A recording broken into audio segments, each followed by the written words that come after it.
तो पीएम किसान योजना रे सामिल हेबे योग्य कालिया हिताधिकारी। तो जो मैंने पीएम किसान कालिया योजना पाउछन से माने पीएम किसान योजना रे लाभ पाई परिबे। तो अनेक प्राय 20 लाख चाषी अधिक उपकृत हेबे ओडिशारू।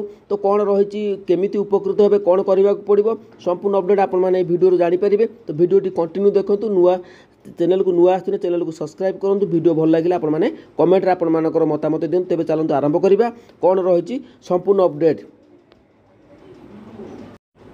तो ये देखिपे राज्य में बढ़ पीएम किसान हिताधिकारी संख्या। कृषि विभाग समीक्षा पर मुख्यमंत्री मोहन चरण माझी यही बड़ सूचना देते। से कहते राज्य में जो चाषी मैंने कालिया योजना आर्थिक सहायता पाँच हेले पीएम किसान टंका पाऊना से चिन्हट कर पीएम किसान योजना टंका दिज्व। तो निश्चित भाव में बर्तमान चिन्हट प्रक्रिया चली।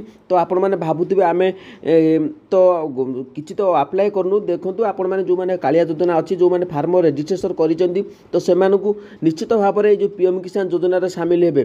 तो बहुत भल कथा। तो नेक्स्ट जो अपडेट आसुची नेक्स्ट किस्ती जो आसुची पीएम किसान रे तो आपण माने निश्चित भाव में ओडिसा रे अनेक चाषी भाई माने एथिरे उपकृत हेबे। तो आहुरी कोन अपडेट अछि आपण माने देखि नियंतु। तो कालिया योजना 46 लाख चाषी सामिल थिबा बेले पीएम किसान रे मात्र 31 लाख चाषी अंतर्भुक्त होइचंती। तेणु योग्य हिताधिकारी को सामिल करने को मुख्यमंत्री निर्देश देइचंती। जेहेतु ओडिशा रे 46 लाख चाषी सामिल थिबा बेले तो कालिया योजना रे किंतु 31 लाख चाषी अंतर्भुक्त होइचंती पीएम किसान योजना रे। बाकी आहुरी हिसाब करंतु आपण माने आहुरी केते जण तो केते लाख चाषी उपकृत होउचंती।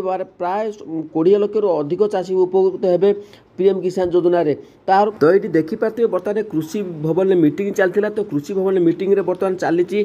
तो क्यों मैंने आपण मैंने कालिया योजना जो अच्छा तो से केमिति चिन्हट करा जायछि ताहार मध्य प्रक्रिया खूब शीघ्र आरंभ हो। तो बर्तमान बहुत बड़ निष्पत्ति निया जायछि। जेहेतु पीएम किसान योजना रे अधिकरु अधिक चाषी भाई माने पाइबे।